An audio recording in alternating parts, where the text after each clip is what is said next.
Olá, como vai? Achou estranho o cumprimento que eu fiz agora, né? Fiz agora para você. Não seria bom se todos tivessem uma forma única de se cumprimentar? Que expressasse mais do que um aperto de mão? Ou que nos trouxesse uma verdade de reconhecimento espiritual? Não seria bom? Você sabe o que significa esse cumprimento que eu fiz agora? Eu vou explicar o que significa. Você lembra daquela continência feita pelos militares quando se encontram? Sabe qual é a origem dela? A origem dela vem da época da Idade Média. Entre os cavaleiros com lanças e espadas. Era um sinal de paz, pois demonstrava que a mão usada para manejar a espada estava vazia. E enquanto mantinha a mão no elmo, o cavaleiro ficava impedido de sacar a arma. Percebeu? Depois dessa manifestação, ela foi usada pelos exércitos como saudação militar. Os sinais são arquétipos, ou seja, fazem com que sua mente vibre uma frequência ligada ao que você está sentindo. E isso produz efeitos no nosso mundo material também.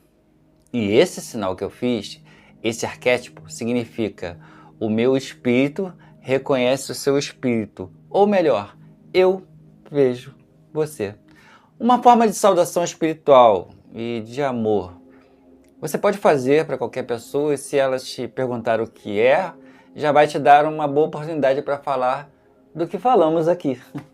Sobre amor sem fronteiras. Legal, né?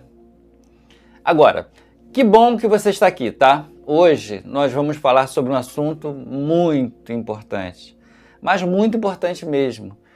Eu nem sei por que nunca vi esse assunto ser abordado da forma que nós vamos abordar hoje.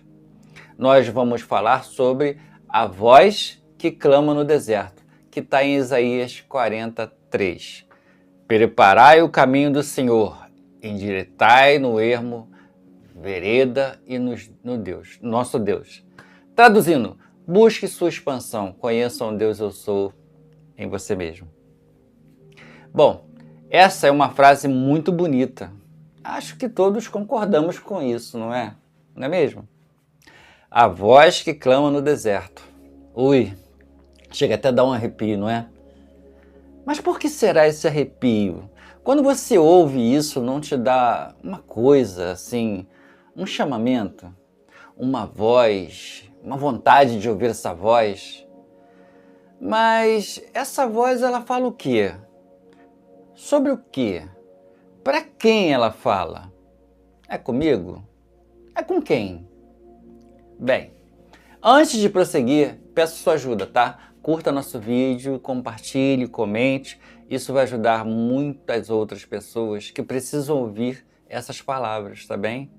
Ah, detalhe, tem uma chave Pix aqui também na descrição, tá? Para as pessoas que sempre nos pedem para ajudar o nosso trabalho. Isso pode ser feito qualquer quantia, tá? 1 centavo, R$1, qualquer coisa.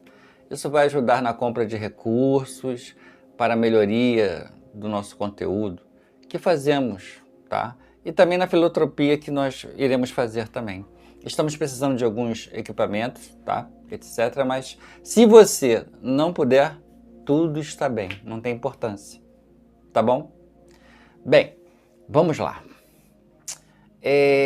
Mas vamos por partes, tá bom? Vamos por partes. Primeiro, perceba e guardem essa frase que eu vou falar agora.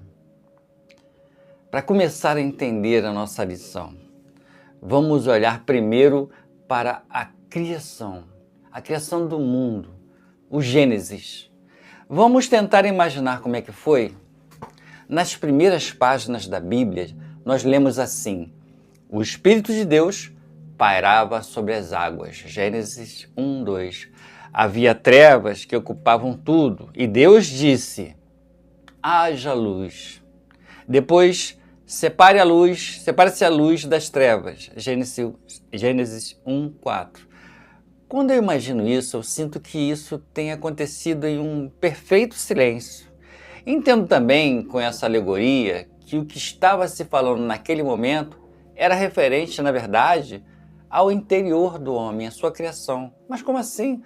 Ora, claro, o universo está dentro de nós, o mundo está dentro de nós, a luz e as trevas também.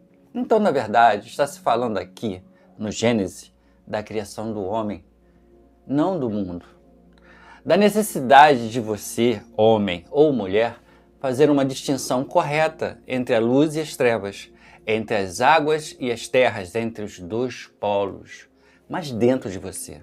O Gênesis, essa alegoria, estava dizendo que era necessário, através disso, de experimentar de novo, de encarnar, desencarnar de novo, de vivenciar e vivenciar de novo, para que você tivesse o ponto de equilíbrio correto, para que a sua expansão de consciência atingisse o nível máximo, o nível perfeito. E como também é dito na Bíblia, né, que você se tornasse um varão perfeito diante de Deus.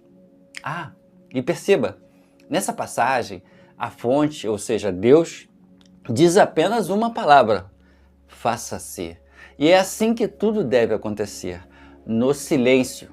Basta dizermos assim: separe-se a luz das trevas e pronto, o caminho está iniciado. Porém, veja só, quando lemos também o relato da mesma criação do mundo em outras religiões, digamos, por exemplo, na mitologia grega ou romana, por exemplo, vemos que estão aí alguns deuses, uns titãs, uma grande luta, barulho, raios, trovão, etc. Tudo isso na mesma criação. E por que será? Nessas alegorias podemos entender que todo esse barulho, toda essa luta, acontece quando o nosso espírito, ao buscar o seu equilíbrio, guerreia contra si mesmo, pois ainda não aprendeu de vez a distinguir os valores do mundo tridimensional, das raízes que ele mesmo permitiu que tomassem conta de sua mente e crescessem tanto que acabaram por bloquear as portas do entendimento, do amor, da fé e da esperança. Mas quando lemos o início da Bíblia sobre a criação, Deus diz apenas uma palavra: faça-se. E isso aconteceu. E tudo isso aconteceu no mais profundo silêncio, em pleno deserto. Essa foi a primeira analogia sobre a voz do deserto, percebeu? A voz clamou: faça-se. E também, da mesma forma, quando Deus criou o homem, não haviam rajadas de vento, trovões, etc. Foi apenas um sopro que era quase inaudível, imperceptível. Deus sopra seu sopro divino e o homem está vivo, e o homem é criado. Estou falando sobre alegorias, mas faço isso para chamar a sua atenção para o tema central de minha mensagem, qual seja a voz clamando no deserto. Perceba que para que haja uma voz no deserto, tem que haver um deserto, não é mesmo? E esse deserto precisa ser um lugar onde o nada será a coisa mais comum no ambiente, onde o silêncio permeia todo o pensamento, toda a paz e todo o amor, e as energias que fluirão desse deserto serão como uma cachoeira enchendo um cântaro. E esse cântaro, obviamente, vai transbordar para sempre. Você vai transbordar para sempre, pois se está falando aqui do seu eu, entendeu? Isso nos remete à ideia que traz uma mensagem vinda do silêncio. Não concordam? Pois é. E é por aí que nós vamos caminhar. Vamos lá. O deserto, na maioria das vezes, é sempre associado à ideia de silêncio, de retiro, da neutralidade. Isso acontece pois a figura do deserto se contrasta ao barulho externo do nosso eu, pois lá, diferente do deserto, existem muitos sons, muito barulho. No deserto não existem falas, são poucas as imagens que nos aparecem e poderiam distrair-nos do nosso caminho astral. Como é o caso, por exemplo, do nosso dia a dia normal, onde diversas imagens, sonhos, preocupações e ansiedades, figuras comerciais lotam a atenção de nossos olhos e ouvidos. Nesse momento, eu fico pensando naquela gritaria que acontece em alguns cultos religiosos. Será que eles conseguem ouvir a si mesmos? O tumulto que fazem acaba fazendo com que você se ligue mais e mais nas coisas tridimensionais, não acham? Bom, no dia a dia, o comércio apela em atrair pessoas e ter um corpo bonito, por exemplo, roupas de marca, etc. E existem ainda pessoas que ficam vagando à sua volta e sugam a sua energia, não é mesmo? A sua atenção, como se fossem vampiros, desviando você de seguir o caminho rumo à luz. Bem, agora pense, para você estar só com seus pensamentos, senhor de todo o seu coeficiente energético, mestre total dos seus pensamentos, de suas frequências, de seus sentimentos, você precisa ouvir essa voz que clama no deserto, dentro de você, dentro do seu deserto. A mesma voz, como Jesus dizia, que bate à sua porta, chamando a sua atenção para que, uma vez você abrindo essa porta, ele seja um só contigo depois de entrar, matando então a sua sede. Porque você está no deserto, lembra? Então tem sede. Ali você só vai ouvir a sua voz, no deserto. Ali você só vai ouvir os seus pensamentos. Ali você vai conseguir encontrar o seu Deus Eu Sou. E qual seria o melhor deserto para nós visitarmos, Wagner? E peregrinarmos em busca do Deus Eu Sou? Poderia ser, por acaso, o Saara ou um outro deserto qualquer? Eu acho que não. Na verdade, eu tenho certeza que não. Pois esse deserto de que falo, que nos traz algumas referências que estão na Bíblia e em outros livros, tipo Jesus jejuou no deserto, o povo judeu peregrinou por séculos no deserto. Esse deserto que nos remete a tudo isso quer dizer para nós que devemos buscar o nosso silêncio, o nosso eu, conhecer nosso eu, ouvir a voz do nosso eu, essa voz que clama em nosso deserto. Significa buscar a conexão com o seu eu divino, com o seu Deus Eu Sou e se desligar totalmente do resto das impressões tridimensionais. Não ameis o mundo, lembra? Nesse momento, você vai conseguir ouvir a voz que está clamando no seu deserto, a voz que está gritando para chamar a sua atenção.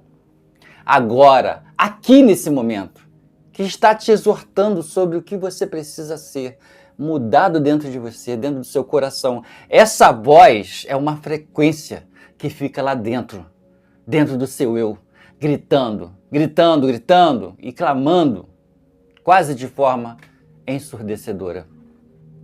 Para que você seja um com Deus, o Deus Eu Sou. Para que você não ame mais o mundo que te cerca, ou seja, despreze os valores que até então acreditava serem maiores do que o amor que existe nas coisas do Espírito. Essa voz clama para que você entenda que você é um espírito vivendo uma experiência carnal e não uma pessoa vivendo uma experiência espiritual. Clama para que apesar de seu corpo físico ter uma concentração de energia densa, ele também é energia sutil. A voz que diz que tudo é energia, assim como essa voz, que é energia também, e apesar de todo o resto à sua volta ser energia, é uma única energia que consegue se conectar com a fonte, com o Pai, que é a energia sutil do amor, energia essa da qual somos feitos nós, eu e você. Essa voz do deserto vai continuar gritando, tá? Vai continuar clamando até que você atenda o seu chamado e fique conectado naturalmente com a fonte. E aí, nesse momento, então, todo o seu eu passará também a ser uma voz, clamando no deserto. Uma voz que estará dentro do deserto, por exemplo, das pessoas que nos ouvem hoje. E ainda não se deram conta disso. Vocês serão essas vozes internas clamando, igual também a essa voz agora que hoje vos fala. Agora, nesse momento. Através de uma outra energia conhecida como internet e através de aparelhos como esse que me grava agora e outros aparelhos como os de vocês que estão me recebendo. Receba a minha voz. Ela é a voz que está clamando no deserto para você, para a sua vida. Ela diz para você hoje, acorda tu que dormes, pois mesmo que você imagine que já está desperto, é preciso que você mergulhe no seu eu e busque conhecer a si mesmo para perceber se realmente você está desperto de verdade. Meus irmãos, nós conhecemos durante nossa evolução terrena diversas ideologias e ensinamentos que nos amoldaram confortavelmente, comodamente, a um comportamento que era conveniente, mas apenas conveniente para as classes dominantes, para que elas controlassem os espíritos encarnados, que somos nós. Todas as vezes que aparecia alguém, e esse alguém que tinha ouvido a voz do deserto seguia seu chamado, acabava acontecendo o quê? Acabava acontecendo dessa classe dominante promover uma perseguição para que aquele espírito de luz encarnado falecesse. Então essa perseguição conseguisse calá-lo o mais rápido possível, para que sua voz no deserto não despertasse a atenção para que outras vozes no deserto começassem a gritar também. E dessa forma, a classe dominante acabasse perdendo totalmente o controle dos espíritos encarnados que dominariam até então. Foi por exemplo, aliás, que aconteceu o cristianismo e outras ideologias espirituais passadas. Só que, de forma muito mais inteligente, ao invés de usar violência para calar as vozes, nos meados do século IV, um cidadão chamado Imperador Constantino, imperador romano naquele momento, substituiu todos os deuses da religião romana pelo único Deus que estava tomando conta de um número cada vez maior de seguidores, de vozes no deserto. O Deus Eu Sou, que conheciam como Jeová. Dessa forma, ele conseguiu começar a controlar todo esse povo de espíritos encarnados, fazendo com que fosse editada a Bíblia a respeito do que era e do que não era correto para ser acreditado e vivido. Isso ocorreu no primeiro concílio de Nicéia. Foi um conselho de bispos cristãos reunidos na cidade de Nicéia, da Bitínia, pelo imperador romano Constantino. Isso em 325 após Cristo. Constantino organizou o concílio nos moldes do Senado romano e editou um compêndio de escritos sobre a religião cristã, a Bíblia. Foi o Senado romano que disse quais coisas deveriam figurar na Bíblia e quais deveriam ser escondidas, para que aquelas pessoas e suas futuras gerações que viessem se comportassem da maneira que o império, que o Senado queria. Mas o Pai, que é luz, deixou que tudo isso acontecesse para o engrandecimento da expansão das consciências, e hoje segmentos como a Igreja Sem Paredes e vários outros estão aqui, de pé, com suas vozes do deserto, a clamar para que você dê atenção à sua própria voz, voz vinda do seu próprio deserto, para que essa voz impulsione a expansão da sua consciência e ajude a expansão de outros. Expansão entre você e o seu eu. E que dessa forma você possa ser mais um multiplicador de vozes no deserto. E mais, nossa voz no deserto, apesar de ser alta, ela é carinhosa, cheia de amor e de esperança. Que assim seja também o seu coração ao receber essa mensagem da Igreja Sem Paredes, que vai continuar gritando no deserto e ninguém vai nos calar. Nós amamos vocês, meus irmãos.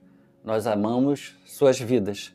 Nós desejamos ardentemente a harmonia de todos com a fonte e desejamos a paz e o amor comungado entre todos nós de forma igualitária, sem ninguém maior do que ninguém, abraçando você em uma egrégora que vai aumentar e que nunca terá fim. Por último, quero te falar sobre as armas que você deve usar depois que sua voz do deserto estiver clamando. Você tem que se armar, tá? E essas armas são 10. Vamos a elas? Vamos saber que armas são essas? Essas armas estão dentro de você. São armas espirituais extremamente poderosas. Use a intuição e o autoconhecimento para saber quando e qual delas se adequará mais naquele momento em que você precisar. Experimente e veja como seus limites vão se ampliar. Primeira, interiorizar-se. Busque o que você é realmente. Não se perca no que você não é. Segunda, desprenda-se. Sinta que o passado é uma mochila muito pesada, muito desconfortável. Apenas solte-a. 3. Tolerar. Deixe de lutar contra o vento, contra você, e apenas passe a amar o vento. Ame o vento que está contra você. 4. Ajustar-se. Veja que a vida é elástica, por isso, seja elástico também. 5. Discernimento. Escute sua consciência e entenda que tudo que vem dela é para o seu bem. 6. Não julgar. Deixe de lado todo julgamento, pois ele é sempre injusto. 7. Enfrentar. Enfrente e encare as coisas às quais te metem medo, e então você vai ver que o medo vai desaparecer. 8. Cooperar. Trabalhe com os outros, sempre juntos. Transforme assim o difícil em fácil. 9. Orar. A oração para seus anjos, guias, mentores, para seu Deus, eu sou, e também a sua própria fé, eleva a sua proteção a níveis impressionantes. E 10 e última, mediunidade. Alinhe a sua vida com uma mediunidade desenvolvida. É despertar o seu potencial intuitivo para sentir todo tipo de energia que envolve a sua vida. Comece a praticar agora. Você pediu por sinais, não foi? Não foi? Este é um deles. Só receba e prossiga. Não espere mais por sinais. Sua vida está prestes a dar uma guinada. Tudo que estava bagunçado agora vai se organizar. A prosperidade e a espiritualidade estão batendo à sua porta. Agora, eu espero que você entenda uma frase, a seguinte frase. Todas as coisas que existem no universo estão dotadas de alma e vida, porque tudo é energia. Eu queria dizer para você com isso que, apesar de gravarmos um vídeo num aparelho nosso, num determinado momento, e esse vídeo só ficar disponível para você em um outro momento, no seu aparelho, isso não tira de forma alguma nem o valor e nem tampouco a energia do que foi empregado aqui para fazer essa mensagem, tá bem? E por que, Wagner? Porque todas as coisas que existem no universo estão dotadas de alma e vida, porque tudo é energia. A prova disso é que, mesmo utilizando vídeos gravados anteriormente, quando algumas pessoas recebem a mensagem desses vídeos que transmitimos, o impacto energético e espiritual continua fazendo efeito. Isso está bem claro nos depoimentos que você mesmo pode ver aqui nos comentários depois que os vídeos são publicados. Perceba como é verdade que tudo é energia. E como é verdade também que o tempo não existe. O tempo foi só uma mentira contada pelo homem para explicar algumas coisas que ele não conseguia entender. É que essa energia vai ecoar por todo sempre, mesmo que na forma desse vídeo ou não. Talvez, por exemplo, na forma de uma semente plantada em você que está me ouvindo agora e que talvez um dia possa passar essa mensagem como semente também para um outro alguém, entendeu? Este é o tipo, é o exemplo fático da semeadura espiritual, que prova que, para que haja um crescimento de uma planta, basta apenas que seja semeada uma semente e que o solo que recebe essa semente seja um solo fértil. E se você, por um momento, está duvidando que possam existir ainda solos férteis no nosso mundo, nos nossos dias de hoje, você está totalmente enganado. Pois, se assim fosse, não estaríamos perdendo tempo aqui falando essas coisas para você. Bem, por último, eu quero dizer que todos os irmãos que nos acompanham, que eu e minha esposa estamos sempre meditando e vibrando para que todas as pessoas alcançadas possam, além de encontrar a sua verdade, além de encontrar a sua expansão de consciência, para que elas possam ter suas vidas transformadas. E a felicidade disso possa abraçá-las com tanta força que a alegria nunca mais venha deixar suas existências. Esse é o desejo da Igreja Sem Paredes. Essa é a nossa missão. E o que fazemos, fazemos de coração. Eu vejo você. E você? Você me vê? Gratidão.